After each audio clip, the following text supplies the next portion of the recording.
The first time he knelt in her dust, the whole town felt it.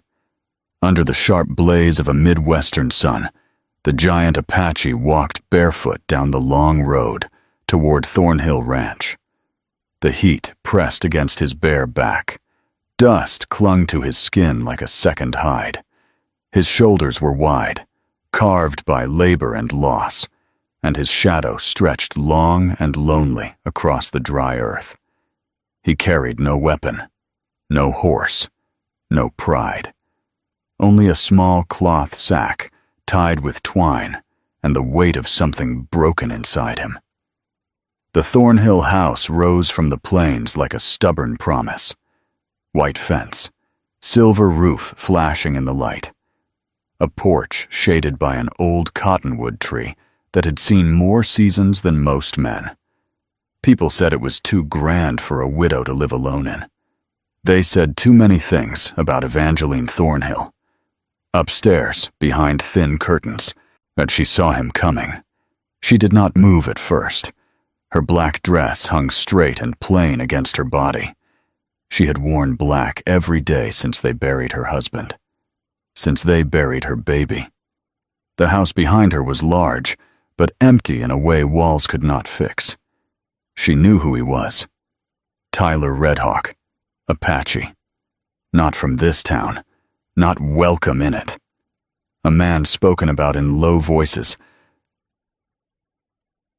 as if his very name might cause trouble. He reached her steps slowly. His boots were tied to his hip with rope. His feet were cut and bleeding from gravel. Still, he did not look up at the house as if asking for mercy. He stopped at the bottom of the porch. Evangeline stepped outside with a rifle in her hands. Not raised, not shaking, just there. He dropped his sack into the dust. It landed with a dull thud. Then the giant knelt. "I ain't here to steal," he said, his voice dry and rough from thirst. "I ain't here to beg." The wind shifted across the yard. "Let me stay and work for you," he said. "I'll mend fences, guard your cattle, fix what's broken." He paused. His eyes lifted to hers. They were not angry, not proud, just tired. "I'll even get you pregnant again, if that's what the town wants." The words fell heavy between them. Evangeline did not flinch, but something moved behind her eyes, something sharp and hidden. "Did someone send you?" she asked quietly. "No." "Then why come here?" He swallowed once. "Because you look lonelier than me." The porch curtain lifted in the breeze. For a moment, neither spoke. She noticed the scar running along his collarbone. A deep, pale mark that spoke of violence survived. And she noticed the single blue bead braided into his long, dark hair. She noticed that a man this large had made himself small. "Sleep in the barn," she said at last. Then she turned and went inside without another word. That night he washed at the pump behind the house. Moonlight caught every line of muscle across his back. He did not rush. He did not try to hide. Mrs. Almina Graves rode past in her mule cart and slowed her horse just enough to stare. By morning, the whispers had already begun. Sheriff Boone Avery came by before noon. He leaned against the porch rail, hat tipped low. "You letting him stay?" he asked. "He's fixing the fence," Evangeline replied. "That all he's fixing?" Her eyes turned cold. "That's enough." Boone nodded slowly. "Town won't like it." "I'm not the town." Behind the barn, Tyler Redhawk was already working. He found the broken wagon wheel without being told. He noticed the sag in the fence line. He worked in silence, as if silence was something he understood better than speech. He did not ask for food. He did not ask for thanks. When Evangeline brought him a cup of water at dusk, he nodded once and drank slowly. His eyes never wandered over her body the way other men's did. He looked at her hands instead, at the scars along her fingers, at the way they trembled only when still. That night, as she sat by the upstairs window, holding the tiny lace bonnet she had never used, she heard him singing. Soft. Low. A broken lullaby in a language the plains did not know. She closed the window. In town, Mrs. Graves gathered the women outside the chapel. "It's indecent," she hissed. "Want a widow letting a savage stay on her land? After what happened to her husband?" Another woman leaned closer. "Maybe she wants a child that lives this time." Their laughter was quiet, but it cut deep. 2 days passed without more than a glance between them. On the third morning, she found a handful of wild desert flowers left on her porch step. Dusty, not arranged, just gathered. She stepped on them by accident. Then Host. She bent down and picked one up. That evening, she heard him whisper a name while he worked alone in the barn. Ashki. She did not know what it meant, but she whispered it to herself later in the dark, as if it were something fragile. By the end of the week, the fence stood straight. The barn was cleaner than it had been in years. The garden had been weeded without her asking. Still, yet she had not invited him inside, until the day he collapsed. She found him face down near the cattle trough. His skin burned with heat. He had worked too long in the sun. He had eaten almost nothing. "You fool," she muttered, as she dragged him across her floor with more strength than she knew she had left. He lay on her parlor rug, sweat shining on his skin. She pressed a cool cloth to his chest. His eyes opened halfway. "Better to die working," he whispered, "than waiting." She did not answer. Instead, she brought broth. She let him rest beside her silent piano.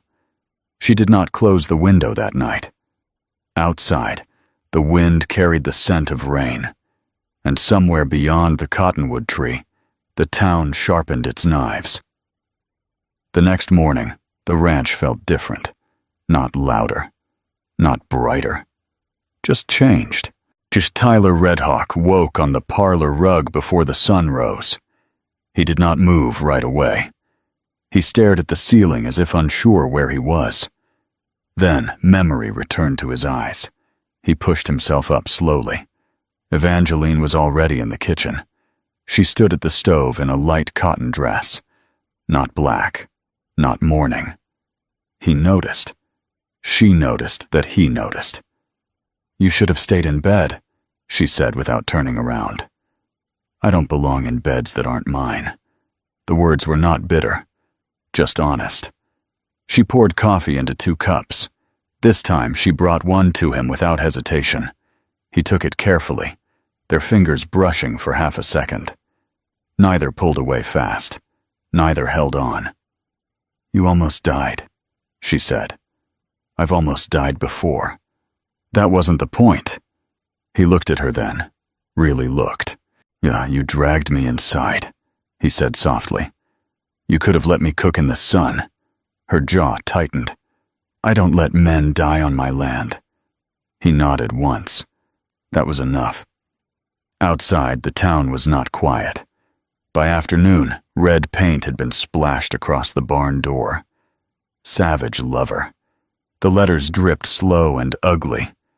Tyler stood in front of it, arms folded. His face showed nothing, but his shoulders were tight. "I'll clean it," he said. "No," Evangeline replied. She walked back to the house and returned with a bucket of whitewash and a brush. She stood beside him, not behind him. Together, they covered the words, stroke by stroke. No speeches, no anger, just steady hands. Sheriff Boone arrived near sunset. "They're pushing," he said quietly.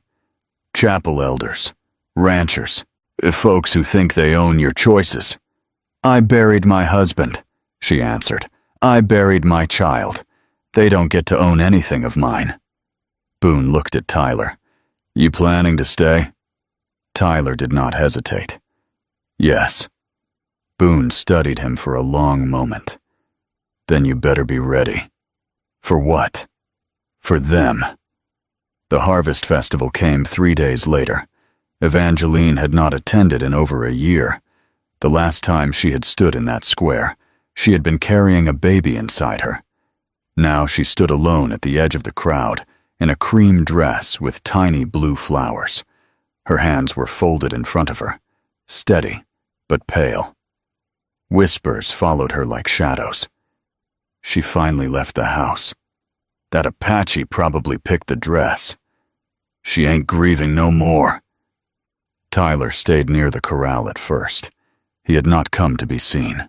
Good he had come because he knew men like Clem Garver drank too much when there was music, and Clem did.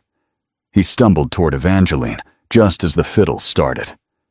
"You look ready for company again," Clem slurred, breath heavy with cider. "Widow's bed must be cold." She stepped back. He stepped closer. His hand reached for her wrist. He never touched it. Tyler was suddenly there, not loud, not wild, just solid. He placed himself between them like a wall built in silence.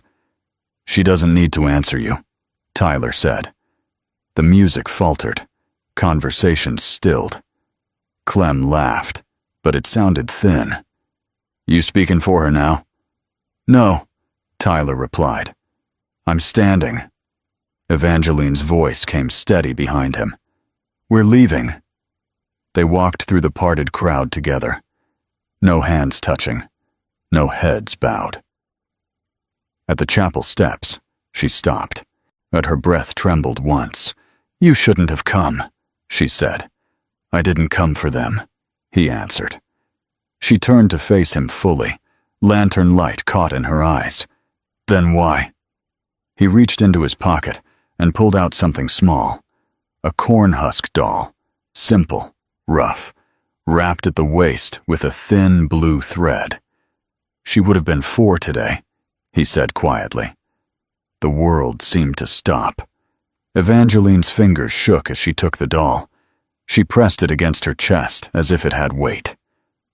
"I never told you her birthday," she whispered. "You didn't have to." Tears filled her eyes, but they did not fall. "I don't want to make you a mother again if you don't want to be one," he said. "I just wanted you to hold her once." Silence wrapped around them. After a long moment, she sat on the chapel step. He sat beside her, a not touching. "Would you have stayed?" she asked softly, "even if no one saw me fall?" "Yes." She looked at him, truly looked. "Why?" "Because every time I fix something here," he said, "I feel less broken." The festival noise rose again behind them, but it felt far away. "Stay," she whispered. He did not smile. He did not boast. He simply nodded. "Always." "Wait, before we move on, what do you think about the story so far? Drop your thoughts in the comments. I'm really curious to know." The morning after the festival came too quiet. No birds, no wind, just a heavy stillness hanging over Thornhill Ranch, like something waiting to break. Evangeline stood on the porch with the corn husk doll in her hands. The blue thread around its waist caught the early light. She had not slept much. Not from fear, yet from knowing that choosing something meant losing something else. Behind her, Tyler was already awake. He had not gone back to the barn that night. He had slept on a pallet by the fireplace, not close, not far, close enough to hear her breathing. A line of dust rose on the horizon. 3 wagons, 7 men, 1 woman holding a leather book tight against her chest. They did not come with guns raised. They came with something sharper, judgment. The wagons stopped at the gate. A tall man in a beige suit stepped down first. His boots were polished. His hands were clean. His eyes were not. "Mrs. Thornhill," he called. She walked down the porch steps slowly, barefoot in the grass. The doll remained in her hand. Tyler set the axe down beside the woodpile. He did not pick it back up. "We've received complaints," the suited man said. Concerns about conduct, about influence. Say it plain, Evangeline replied. The woman with the book stepped forward. You have allowed a savage to share your home, your land, your bed. Tyler's jaw tightened. He sleeps by the fire, Evangeline said calmly, on a quilt. That isn't the point. It is to me. The suited man clasped his hands behind his back. If property is used in a way that dishonors community values, it can be seized. The words hung thick in the air. Tyler took one step forward. Evangeline lifted her hand slightly. He stopped. Then take it, she said. Murmurs broke out behind the wagons. Take the house. Take the barn. Take the land, she continued. But you will not take him. You would throw away everything for him? The woman with the book asked. Evangeline's voice did not shake. I already threw away everything when I let you all decide how long I was allowed to grieve. The suited man's face hardened. You'll be removed. She smiled then, not sweet, not afraid. Try. One of the men moved toward her. He never reached her. Tyler stepped between them. Not fast, not wild, just certain. I buried a child, he said quietly. I will not bury her. The silence was sharp enough to cut skin. Then a familiar voice rang out from the road. That's far enough. Sheriff Boone Avery rode up alone. No backup, no rifle drawn. He dismounted slow and steady. You swore to uphold law, the suited man snapped. I uphold peace, Boone answered. And I see more of it here than I do in your meetings. The wagons shifted. The men glanced at one another. You'll regret this, the suited man muttered. Maybe, Boone said, but not today. After a long moment, the wagons turned. Dust swallowed them as they left. The yard fell quiet again. Evangeline exhaled. Boone tipped his hat. You stronger than most, Mrs. Thornhill. She nodded once. I had to be. When the sheriff rode away, only the wind remained. Tyler stood a few steps from her. You could still leave, she said softly. You're not tied here. I was never tied, he replied. I chose to kneel. Her throat tightened. And I choose to stand. She stepped closer. For the first time, their shoulders touched without accident. Would you ever ask me for something? She asked. He looked at her carefully. No. Then I will. The cornhusk doll trembled slightly in her hand. Stay, she said. Not for work, not for protection, not for a child. Just stay. But his answer came like a breath released after years. Always. That night, she laid a second pillow on her bed. No ceremony, no speeches, just quiet understanding. They lay side by side beneath the open window. The stars burned bright above the prairie. Their hands did not rush to find each other. When she finally placed his hand over her heart, he closed his eyes. Not to claim, not to conquer, but to remember what home felt like. Weeks passed. The town did not soften overnight. Some looks remained sharp. Some whispers stayed bitter. But the barn stayed standing. The fence held strong. And laughter began to visit the porch in small, unexpected bursts. One afternoon, Evangeline stood in the garden, sunlight warming her face. Tyler knelt beside her, pressing seeds into the soil. What are we planting? He asked. A hope, she answered. He covered the seeds gently. That winter, the ranch did not feel empty. And when spring came, something else did too. Not because the town demanded it, not because grief disappeared, but because two broken people chose to build instead of kneel. The wind still moved across the plains, but inside Thornhill Ranch, it no longer sounded like loneliness. It sounded like home.